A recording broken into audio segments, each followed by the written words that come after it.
वहाँ कोटियाँ कायम की, एक मराकज़, एक इलाक़े में अशिया चीज़ों को जमा करना, फिर उन चीज़ों को लाकर कोठियों में जमा करना, उसके ज़रिए से वो अपने इलाक़ों तक, अपने देशों तक पहुँचाते थे।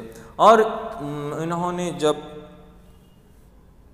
मद्रास, कोलकाता और मुंबई पर जब अपनी तिजारती कोठियाँ कायम की तो कलकत्ता को अंग्रेज़ों ने अपना सबसे पहला पाया तख्त बनाया। कलकत्ता को अंग्रेज़ों ने सबसे पहला अपना पाया तख्त बनाया और बहुत जल्द अंग्रेज़ों ने फ़ौज ताकतवर बनाकर पूरे हिंदुस्तान पर अपना कब्ज़ा जमा लिया। अपनी हुकूमत को मुकम्मल तरीक़े से उन्होंने जमा लिया और अपनी हुकूमत को बिल्कुल ही तवील और लंबे अरसे तक उन्होंने इसको कामयाबी तक रखा। 1947 का दौर तक भी ये मौजूद थे। तो यहाँ उसके बाद फिर अंग्रेज़ों के बाद जो कौम आई थी वो फ्रांसीसी कौम थी। जब हम देखते हैं 1664 में, 1664 से लेकर 1954 तक इनकी हुकूमत रही। 1664 से लेकर 1954 तक इन्होंने अपनी हुकूमत को क़ायम रखा। फ्रांसीसियों सबसे आखिर में आने वाली कौम फ्रांसीसी थी, जो हिंदुस्तान को आखिर में आने वाली यूरोपी फ्रांसिस थे, यानी जो आखिरी में जो फ़ौज आई, आखिर में जो हुकूमत आई थी वो फ्रांसीसी हुकूमत थी। फ्रांसीसी सबसे आखिर में हिंदुस्तान आया और 1664 में इन्होंने फ्रेंच ईस्ट इंडिया कंपनी को क़ायम किया। जब हम देखते हैं पहले पुर्तगीज़ आए, उन्होंने भी अपनी एक कंपनी क़ायम की, यहाँ के इलाक़ों पर अपना कब्ज़ा जमाया। फिर डच आए, उन्होंने भी अपनी एक कंपनी खोली जिसके ज़रिए से उन्होंने भी हिंदुस्तान में बहुत सारे इलाक़ों में अपना कब्ज़ा जमाया। फिर अंग्रेज़ आए, अंग्रेज़ों ने तो हद से ज़्यादा अपनी हुकूमत को मजबूत किया और पूरे हिंदुस्तान के लगभग पूरे हिंदुस्तान में उन्होंने अपनी हुकूमत को क़ायम किया। और आखिर में जब हम देखते हैं फ्रांसीसियों ने भी यही किया। जिस तरह यहाँ पर वो सिर्फ तिजारत की गर्ज से ही आए थे चारों कौमें, लेकिन यहाँ के हालात, बादशाहों के झगड़े फसादें, सियासी हालात को देखकर फिर उन्होंने अपनी हुकूमतें यहाँ कायम की और 1664 में फ्रेंच ईस्ट इंडिया कंपनी को क़ायम की। फ्रांस की पहली तिजारती कोठी हिंदुस्तान के सूरत में बनी। जब वो हिंदुस्तान को आए तो सबसे पहले फ्रांसीसियों ने सूरत पर अपनी हुकूमत को आबाद किया। वहाँ पर उन्होंने सबसे पहली अपनी कोठी क़ायम की। वो इलाक़ा हिंदुस्तान का सूरत था। सूरत में सबसे पहले उन्होंने तिजारती कोठियाँ क़ायम की। फ्रांस कुछ ही वक्फ़े में हिंदुस्तान के दिगरी इलाक़ों में तिजारत मराकिज़ क़ायम किए और उसके साथ साथ आहिस्ता आहिस्ता फ्रांस वालों ने अपनी तिजारती मराकिज़ भी हिंदुस्तान के दूसरे अलग अलग इलाक़ों में भी फैलाया और अपनी तिजारतें ज़ोरों से शुरू की, जिसकी ख़ास एक वजह भी बनी, जिसकी वजह से अंग्रेज़ों को ये मुनासिब न लगा। तो फिर अंग्रेज़ों और फ्रांसीसियों के दरमियान जंगें हुई, जिसे हम कर्नाटक की जंगों में शुमार होती हैं। फ्रांसीसियों की तिजारती मराकिज़ कौन से थे? पांडिचेरी, कालीकट, माही, कारिकल और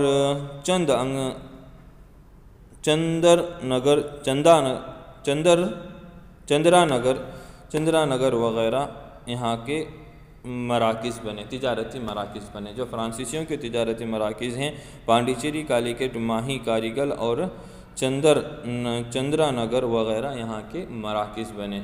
यानी यहाँ पर तिजारती मराकिज़ को वजूद में लाया गया और उसके बाद पुर्तगालियों ने पहले कोठियाँ बनाई थी और पांडिचेरी में इन्होंने अपना पाया तख्त बनाया। और अपना पाया तख्त बनाना यानी एक मुकम्मल हुकूमत की बुनियाद डालना और उस इलाक़े में अपना मरकज़ बनाना। जिस तरह आज हम देखते हैं कि हिंदुस्तान का जो मरकज़ दिल्ली है, दिल्ली के ज़रिए से भी हमें जो क़ानून और क़वानीन बनकर यहाँ पर आते हैं तो उस पर हम अमल करते हैं।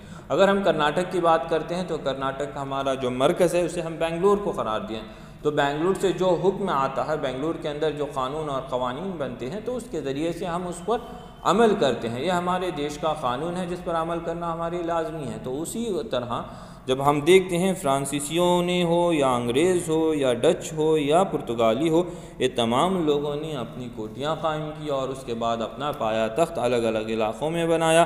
तो यहाँ पर भी फ्रांसीसियों ने अपना पाया तख्त पांडिचेरी को बनाया और उसके ज़रिए से अपनी हुकूमत को तवील और मजबूत बनाया। और उसके साथ साथ बहुत अरसे के बाद फिर फ्रांसीसियों का ज़वाल भी होता है।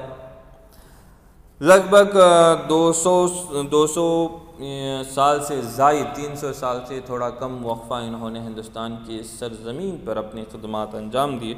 1600 में अंग्रेज़ आए थे, उसके 4 साल बाद ही फ्रांसीस आए थे।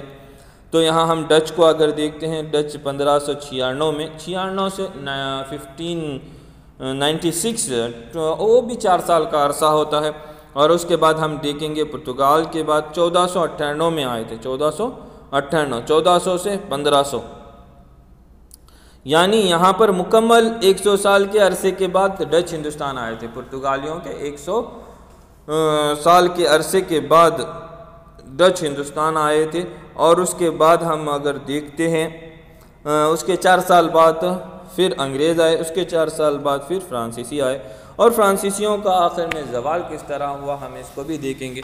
हिंदुस्तान में जब फ्रांसीसियों के ज़वाल की ख़ास वजूहात हैं। हिंदुस्तान में फ्रांसीसी अफसरों को फ्रांसीस की हुकूमत ने मुकम्मल ताउन नहीं किया, यानी जो हमें मदद मिलनी थी अपनी हुकूमत से, वो दूसरे मुल्क से हिंदुस्तान आए थे, फ्रांस से, तो हिंदुस्तान को जब आने के बाद उन्हें जो मदद मिल रही थी वो फ्रांस से मिल रही थी। जो उनका सबसे बेहतरीन मदद का तरीक़ा हो, या कोई हथियार लाना हो, या कोई दूसरी चीज़ें जो भी हों, इनके लिए सबसे जो मदद के लिए मिलने के ज़रिए थे वो मदद नहीं मिल रही थी, जिसकी वजह से इनकी हुकूमतें कमज़ोर पड़ रही थी। फ्रांस में सियासी उलझनें तहरीर पर चढ़ी हुई थी, यानी यहाँ पर लोगों के दरमियान जो जिस तरह हिंदुस्तान के हालात है इसी तरह वहाँ पर भी एक मुल्क है फ्रांस, तो वहाँ पर भी किसको राजा बनाना, किस तरह हुकूमत करना, यानी आपसी सियासी उलझनों में उलझने की वजह से वो यहाँ पर जो फ्रांसीस हिंदुस्तान आए थे अपनी हुकूमत यहाँ क़ायम की थी, लेकिन उनके लिए वो मुकम्मल मदद नहीं पहुँचा सके इनके सियासी हालात और उलझनों की वजह से।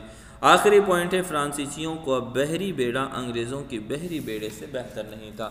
जब वो अपना देश फ्रांस अपनी जो अफसर थे उनके लिए मदद नहीं कर पा सके, जिसकी वजह से वो फ़ौज कमज़ोर बन गई।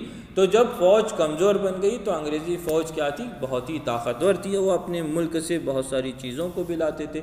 और यहाँ पर भी उन्होंने अपनी हुकूमत को बहुत ही ताकतवर बनाया हुआ था, जिसकी ख़ास वजह बनी कि वो हिंदुस्तान में अपनी हुकूमत को लंबे अरसे तक चलाते रहे। 1954 में इन्होंने अंग्रेज़ों के साथ जंग की और इस जंग में वो कामयाब न हो सके, जिसकी वजह से उन्हें वापस जाना पड़ा। यहाँ बची अब 2 कौमें, पहले जो आए थे पुर्तगाल वो आखिर तक थे, उसके बाद अंग्रेज़ तीसरे नंबर पर जो आए थे वो भी 1947 तक थे। और वो आज़ादी के बाद भी पुर्तगीज़ हिंदुस्तान में रहे। चारों कौमें आई, चारों कौमें ज़वाल पजीर हुई। फिर हिंदुस्तान 1947 में आज़ाद हुआ था। 1947 में जब हिंदुस्तान आज़ाद हुआ था अभी पुर्तगीज़ हिंदुस्तान छोड़कर नहीं गए थे।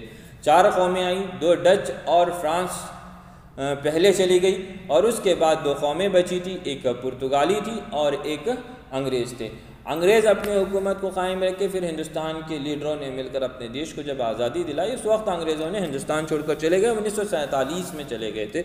और हम जब देखते हैं यहाँ पर पुर्तगाली अभी भी गोवा पर अपना कब्ज़ा जमाए हुए बैठे हुए थे।